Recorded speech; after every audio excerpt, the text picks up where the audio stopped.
잠언 6장 구약성경 916면 12절에서 19절까지만 함께 말씀을 나누겠습니다.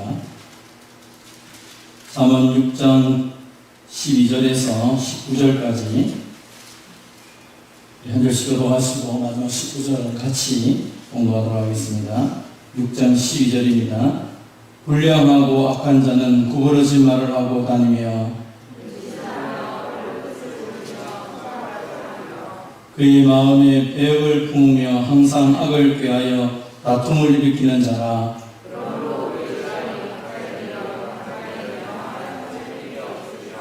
여호와께서 미워하시는 것 곧 그의 마음에 싫어하는 것이 17가지니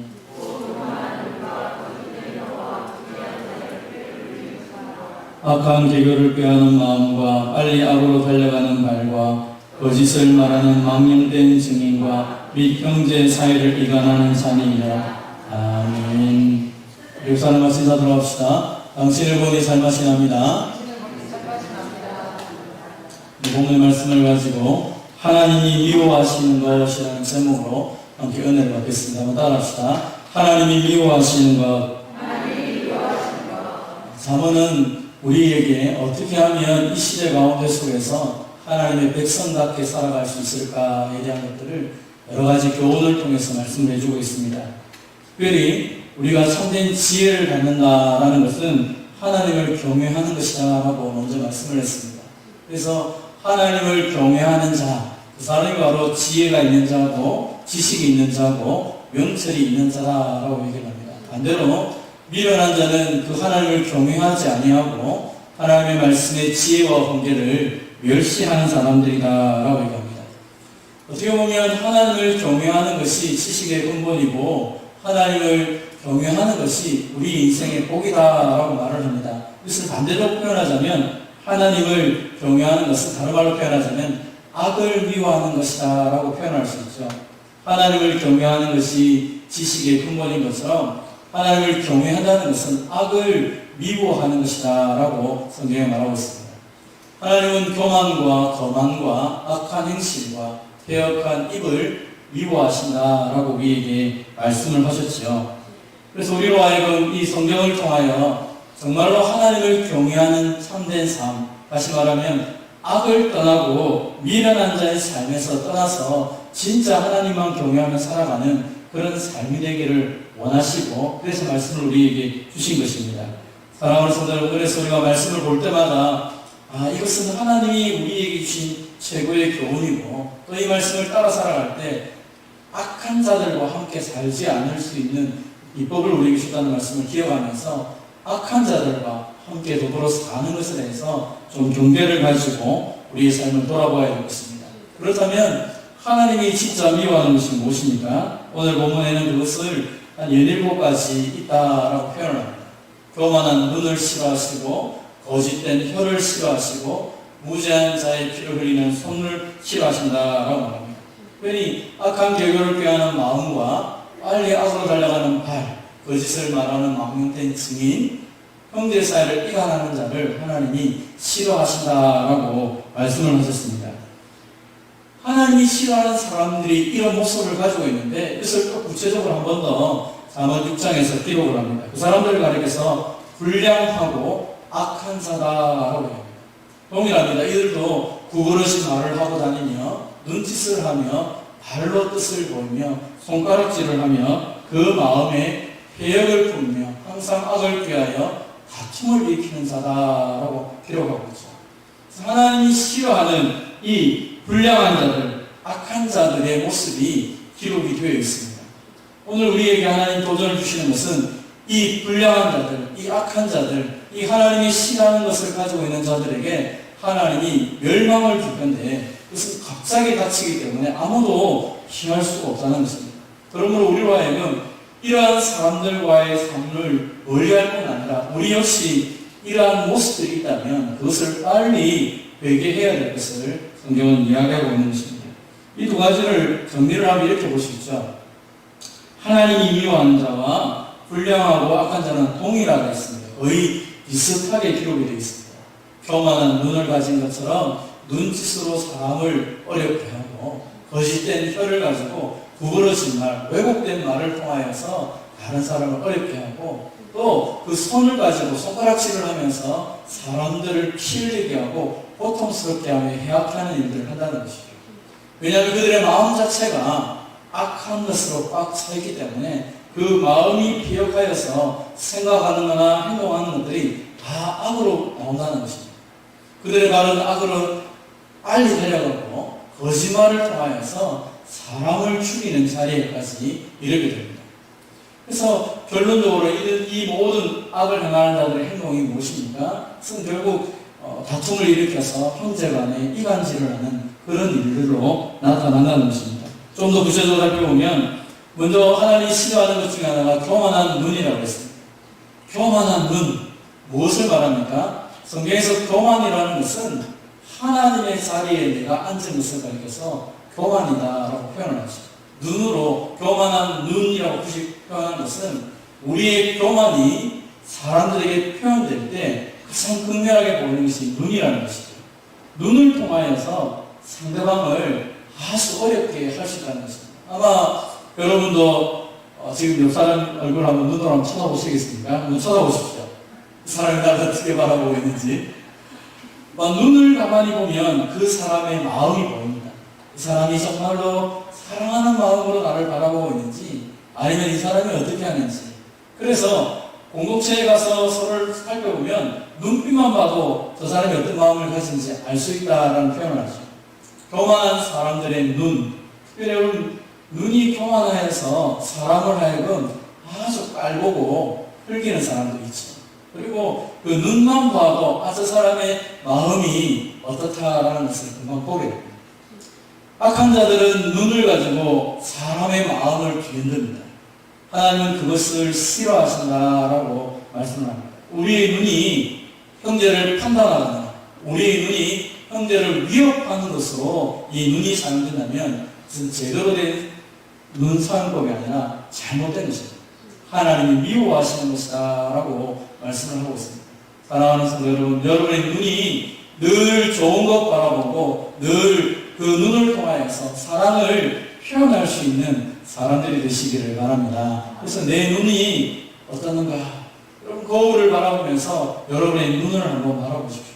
내 눈 때문에 마음이 상하는지 아니면 내 눈을 바라볼 때마다 주님의 사랑이 흘러나오는지 사실은 우리의 눈을 통하여서 하나님의 사랑이 표현되어져야 되고 그 눈을 통하여서 형제와 자매의 연약함들을 바라보고 도와줄 수 있는 마음이 있어야 됩니다. 하나님은 교만한 눈, 판단하는 눈을 싫어하신다라고 말씀을 합니다. 두 번째로 하나님 싫어하시는 것은 거짓된 혀라고 합니다. 이것을 불량한 자들은 구부러진 말로 표현을 한다라고 성경에 표현되어 있죠. 구부러진 말, 무슨 말입니까? 남의 약점을 들추어서 비틀어서 말하는 사람도 있죠. 꼭 그냥 말해도 될 것을 아주 이상하게 돌려서 말을 하면서 사람의 마음을 이렇게 막 뒤흔드는 사람들이 있습니다. 성경은 그것이 악한 말이다라고 표현합니다. 구부러진 말이라는 것이죠. 말은 바르게 말을 해서 상대방으로 하여금 알아듣도록 하는 것입니다. 아마 말을 바르게 해도 바르게 듣는 것이 잘 안 될 때가 참 많습니다. 그런데도 불구하고 많은 사람들이 말을 이상하게 자꾸 이렇게 하는 경우가 있습니다. 특별히 교양이 있다고 말하는 사람들은 말을 굉장히 돌려서 얘기합니다. 직선적으로 말하지 않고 이상하게 이야기해서 이렇게도 될 수 있고 저렇게도 해석할 수 있고 애매모호하게 말을 해가지고 사람으로 하여금 굉장히 곤란스럽게 할 때가 많습니다. 비뚤어진 말, 사람의 마음을 힘들게 하는 그런 말들은 옳은 말이 아니라 하나님이 싫어하신다라고 성경에서 이야기합니다. 특별히 말을 할 때 들어보면 칭찬도 아주 좀 비판적으로 칭찬하는 사람들이 있습니다. 꼭 뭔가 말을 해도 되는데 음식이 맛있다 그냥 편하게 말을 해도 되는데 또 먹을만하네 하면서 사람의 마음을 기분 나쁘게 하는 것처럼 상대방과 이야기를 할 때 약점을 자꾸 들추어서 사람을 하여금 자꾸 화를 도구도록 만드는 사람이 있습니다. 성경에는 그것이 구부러진 말이요 하나님이 싫어하는 말이다라고 특별히 거짓된 것을 가지고 형제를 비난하거나 거짓말을 가지고 정죄하고 심판하는 것은 하나님이 가장 싫어하는 것 중에 하나다라고 말씀을 하고 있습니다. 사실 이 교만한 눈과 거짓된 혀, 이 두 가지 때문에 어떤 일이 벌어졌습니까?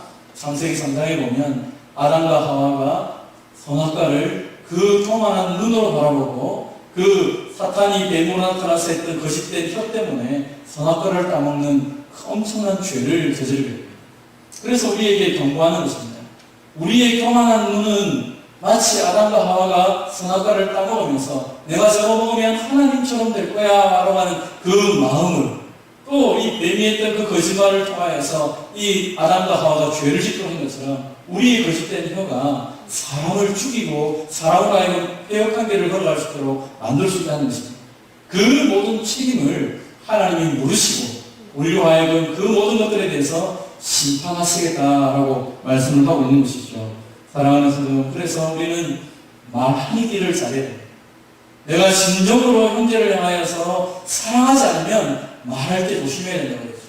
어떤 심정으로 말을 하고 어떤 눈으로 바라보면서 말을 해야 될지, 그것은 굉장히 성경에서 중요하게 이야기를 하는 것입니다. 우리의 말은 권세가 있다고 그랬죠. 왜 권세가 있습니까? 하나님이 우리의 심중에 계시기 때문에, 하나님 우리와 함께 계시기 때문에 우리의 말은 그냥 지나가는 말이 아니라 하나님께 들려지는 말이요, 하나님이 그 말을 들으시고 행동하실 수 있다는 것입니다. 그러므로 거짓되거나 구부러진 말이 우리 입에서 떠나가고 진실되고 은혜롭고 사람을 살리는 말을 할 수 있는 저와 여러분이 되시기를 바랍니다. 세 번째로, 무죄한 자의 피를 흘리는 손을 싫어한다라고 해요. 이것을 본문에 보면 행악자들이, 불량자들이 하는 행동이 뭡니까? 손가락질을 한다라는 표현을 했습니다.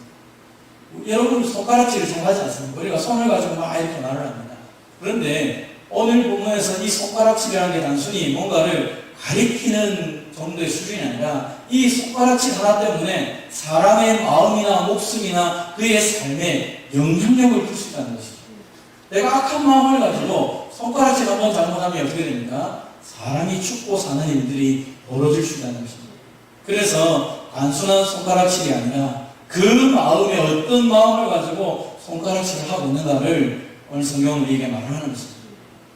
정말로 어떻게 내 손을 사용해야 될 것이냐. 창세기 4장에 보면 가인이 하나님께서 자신의 제사를 받지 않았다고 해서 아벨을 때려서 죽이는 것을 보게 됩니다. 자기의 손을 가지고 무죄한 자를 죽이며 피 흘리면서도 내가 죄가 없다라고 하는 이 어리석은 모습이 가인에게 나타나는 것을 보게 됩니다. 그 피 흘리면서 아벨이 죽었을 때 마음으로 흡족해하며 이제 하나님이 나만의 제사를 받을 것이라고 하는 어리석은 행동을 하는 것을 보게 됩니다. 피를 흘리면서 만족해하는 이 악한 모습이 우리 가운데 없는지를 돌아봐야 됩니다. 내가 손으로 형제와 자매를 얼마나 세워주고 있는지, 이 손가락으로 사람의 마음을 아프게 하고 그들을 폭력을 가하도록 행동하고 있다면 그것은 하나님이 기뻐하시는 것이 아니라 불량하고 악한 자, 하나님이 미워하는 자의 모습이다라고 성경은 얘기합니다. 그래서 우리는 우리 스스로를 돌아볼 때 오늘 본문의 이 7가지를 다 살펴보지 않아도 우리 스스로 깨닫는 것이 무엇입니까? 참 우리의 마음과 몸을 통제하고 제어하는 것이 얼마나 힘든지 우리는 잘 알고 있습니다. 그래서 하나님 앞에 늘 이것 때문에 가슴 아파할 때가 있습니다. 내가 의도하지 않아도 나의 눈빛, 나의 말 한마디, 나의 손짓, 내가 걸어가는 그 걸음걸이 때문에 상대방이, 다른 사람들이, 특별히 사랑하는 자들이 상처를 받을 수 있다면 그것 놓고 하나님 앞에 회개할 수 있어야 되는 것입니다. 우리는 나는 따뜻합니다. 나는 잘못한 게 없어요. 내가 그런 의도가 아닌데 라고 쉽게 말할 수 있습니다. 그러나 우리의 말이나 눈짓이나 손짓, 발짓 때문에 상처를 받는 사람들이 많이 있죠. 우리가 속담하는 경험 중에도 돌멩이를 들고 있는 아이가 던져서 깨구리에 맞추면 개구리는 죽죠. 사람들이 생각합니다. 아이고 내가 장난으로 돌 던졌는데 그 장난의 돌 한 개 때문에 개구리의 인생이 망가지는 것처럼 나도 그렇게 내가 의미가 있어서 말한 것이 아닙니다. 내가 의미 있어서 그 사람에게 눈짓을 했겠습니까? 아니 그런 거 아닙니다. 라고 말한다 할지라도 그것 때문에 형제와 자매가 상처를 받을 수 있다라고 오늘 성경을 말하고 있는 것입니다. 그래서 우리가 늘 하나님 앞에 기도할 수밖에 없죠. 내 몸과 마음이 정말 본심이 아닌데도 불구하고 형제 자매를 아프게 할 때도 있고, 또 내 마음 자체가 악하여서 아무리 선하게 표현을 하고 싶어도 표현이 안 될 때도 있다는 것입니다. 그래서 이 하나님께서 미워하시는 이 모든 것들이 멀리 있는 것이 아니라 내 몸에 있고 나와 형제 사이에 일어나고 있기 때문에 우리가 하나님 앞에 엎드려야 되는 것입니다. 사랑하는 성도 여러분, 오늘 이 하나님이 싫어하는 이 모든 것들을 우리의 신체를 통하여 설명했습니다. 그리고 이 모든 것들은 공동체 안에서 일어나는 것이라고 우리에게 말씀을 하고 있습니다. 내 눈을 누가 쳐다봅니까? 형제와 자매가 쳐다봅니다.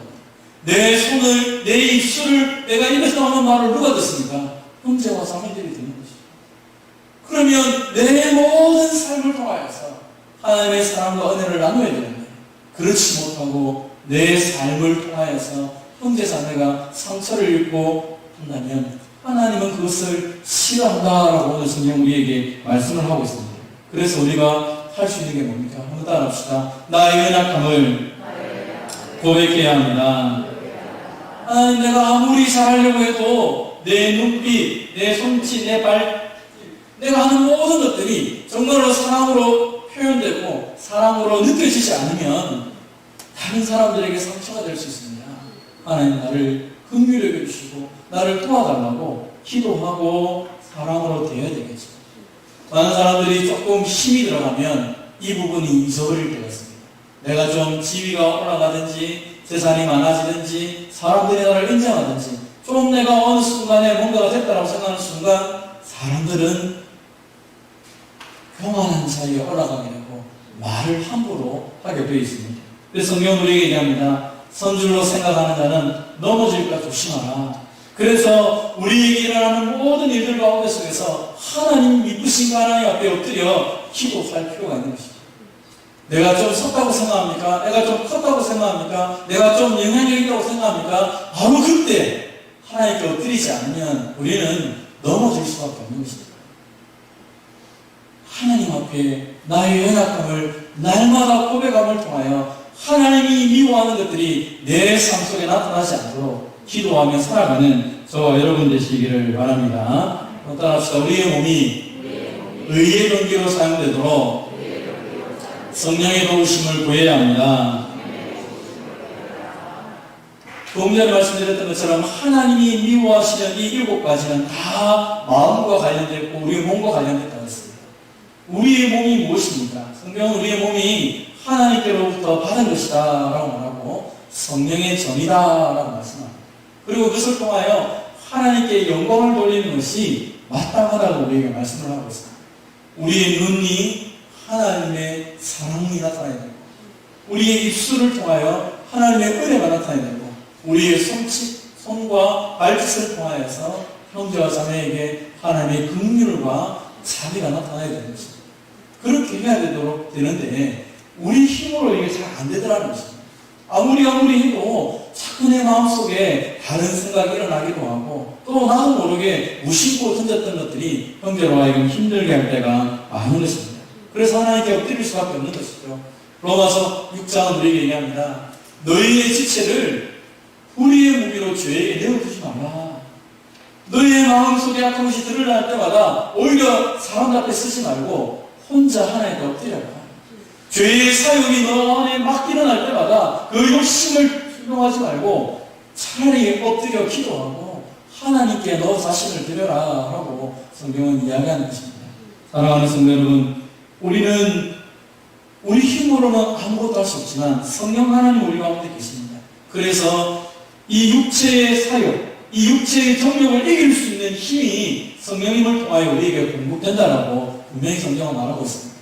그러므로 여러분의 마음속이나 여러분의 눈이나 여러분의 입술을 그냥 내버려두지 마시고 성령 하나님께 내어놓고 성령이 나를 다스리도록 기도할 수 있는 저와 여러분 되시기를 바랍니다.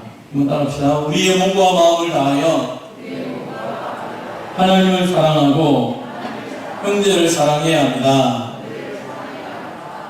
오늘 이 하나님이 싫어하는 7가지 결론이 뭐였습니까? 그 결론은 형제 사이를 이간질하는 것이었습니다.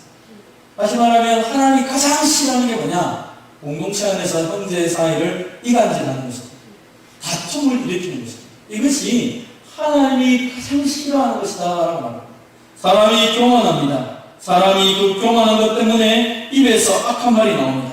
무지한 자의 피를 흘립니다. 여러 가지 마음을 악한 것을 꾀하는 마음이 있습니다. 빨리 악을 달려갑니다. 거짓말을 하여 증인합니다. 그 결론이 뭐냐면 공동체를 파괴하는 것입니다. 하나님이 가장 싫어하는 게 뭡니까? 형제 사이를 이간질하는 것입니다. 반대로 얘기하자면 사탄이 가장 원하는 게 뭡니까? 공동체가 무너지는 것입니다. 그래서 어떻게 하면 이 공동체가 무너지고 다툼이 생기고 이간질을 하고 이 가운데서 시기와 질투가 생길 수 있을까? 사탄은 우리의 모든 것을 동원하여서 우리를 공격할 것입니다. 그래서 공동체 안에서 하나 되는 것을 원하지 않습니다. 어떠한 목적, 어떤 마음을 가지고 하나가 되어지려고 하면 꼭 그 가운데 다툼이 생기고 그 모든 것들을 이간질시키는 것들이 등장하게 됩니다. 예수님의 12제자를 보았을 때 우리가 지난주일 말씀을 나누면서 제가 몇 가지 충격적인 이야기를 나누었죠. 거기에는 세리마태와 그리고 시몬, 열심당한 시몬이 같이 있습니다. 이 두 사람은 같이 있을 수 없습니다. 그런데 같이 있었다는 것입니다. 세상의 관점 속에서는 서로 죽이고 죽이는 관계인데도 예수님 안에서 같이 있더라는 것입니다. 정치 색깔이 다릅니다. 관심도 다릅니다. 말투도 다릅니다. 그들의 모든 성향이 틀립니다. 그럼에도 불구하고 하나가 되더라는 것입니다. 무엇 때문에? 예수님 때문에 하나가 되었다는 것입니다. 예수님이 십자가에 죽으시고 부활하심을 통하여 승천하시면서 그들에게 성령을 주십니다. 성령을 주셨을 때 그들의 삶 가운데 일어났던 모습이 뭡니까? 성령의 충만을 받아서 그 공동체가 교회 공동체가 하나가 되어서 세상을 변화시키는 변혁 공동체가 됩니다. 많은 사람들이 질문을 했었습니다. 왜 이 교회 공동체가 그렇게 될 수밖에 없었는가? 사실 여러분 예수님이 십자가 지시기 전까지만 해도 제자들 사이에 어떤 다툼이 있었습니까? 누가 우리 중에 크냐라는 다툼이 있었습니다. 이제 내일 모레면 예수님이 십자가에 죽을 텐데 아니 그 마지막 최후의 만찬자리에서도 누가 큽니까? 라는 질문을 했다는 것입니다. 그런 사람들이 어떻게 성령이 오셨다고 해서 하나가 될 수 있는가? 많은 성경학자들은 그 제자들의 질문과 성령이 오셔서 하나가 된 사이에 두 가지 행동이 있었다고 얘기합니다. 첫 번째 행동이 뭡니까? 그것은 바로 예수님이 주셨던 첫 번째 메시지입니다. 그것은 바로 너희가 서로 사랑해야 된다는 이 메시지를 먼저 주셨다는 것입니다. 그러면서 예수님이 뭘 하셨습니까? 제자들의 발을 씻겨주셨습니다. 너희가 나를 선생님이라고 생각하느냐? 너희가 나를 주님이라고 생각하느냐? 내가 너희들의 발을 씻겼다. 너희도 서로의 발을 씻겨라 라고 말씀하십니다. 그러면서 새 계명을 너희에게 주노니 너희가 서로 사랑하라. 너희가 서로 사랑할 때 모든 사람이 내 제자인 줄 알 것이다.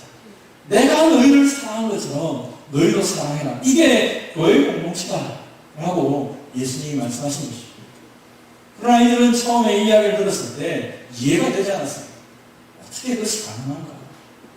성향도 다르고 아직도 내가 저 사람보다 더 높아져야 된다고 생각하는 이 무리가 어떻게 사랑할 수 있는가?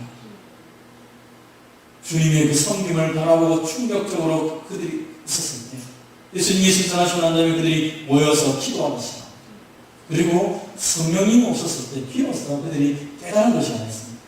아, 우리가 하나입니다.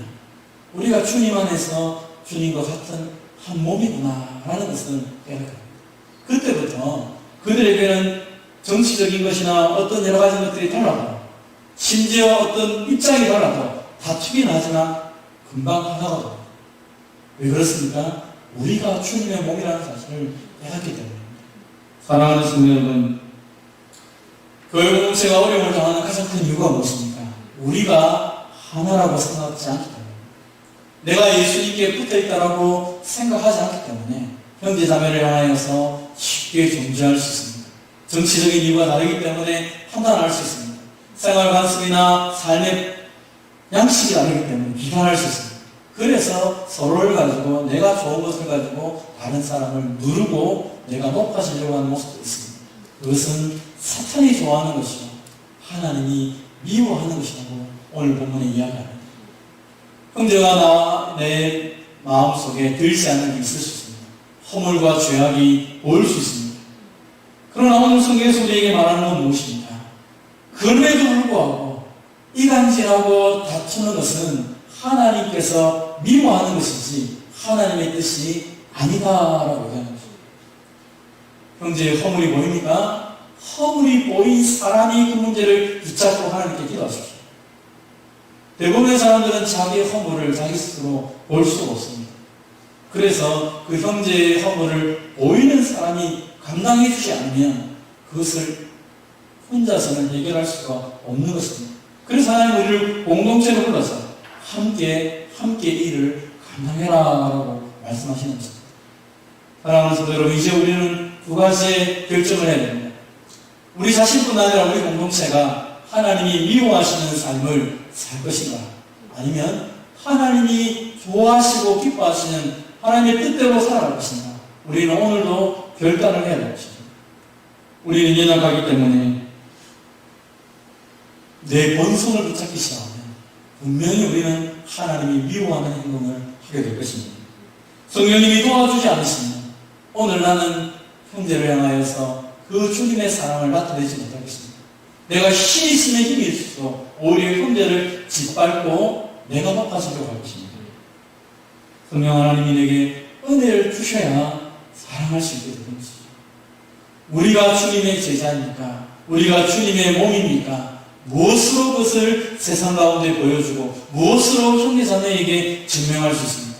그것은 서로 사랑하는 것입니다. 오늘 하나님이 미워하는 것들을 내 삶 속에서 떨쳐버리고 정말로 하나님의 뜻, 하나님이 기뻐하신 일을 감당하여서 주님의 성전, 주님의 교회로, 주님의 몸으로 살아가는 저와 여러분 되시기를 주님의 이름으로 축원드립니다. 같이 한번 기도합시다. 여러분의 가운데 있는 연약함들을 고백합시다. 여러분의 눈은 형제를 향하여서 사랑의 눈으로 보여주고 있습니다. 혹시 내 눈에 자꾸 형제가 판단되어지지 않습니까? 왜 저 사람은 저 모양인가? 왜 이 사람은 이걸 못하는가? 꼭 내 눈에 형제를 판단하는 것이 보인다면 교만한 것입니다. 내 입에서 형제를 향하여서 바르게 그를 세워주지 못하고 사랑하지 못하고 넋스럽게 말하지 못하면 우리 입술은 구부러진 것입니다. 내가 만나는 사람이 나 때문에 다툼이 생기고 상처를 받는다는 것은 나는 하나님의 선한 도구로 쓰이고 있지 않다는 것입니다. 그래서 이 한번 하나님께 기도할 때 하나님, 내 연약함을 고백합니다. 하나님, 내가 하나님의 의의 도구가 되고 합니다. 성령님, 나를 도와주십시오 하면서 이 시간 주신 말씀 붙잡고 자신의 연약함을 내려놓고 하나님께 한번 기도하도록 합시다. 기도하겠습니다.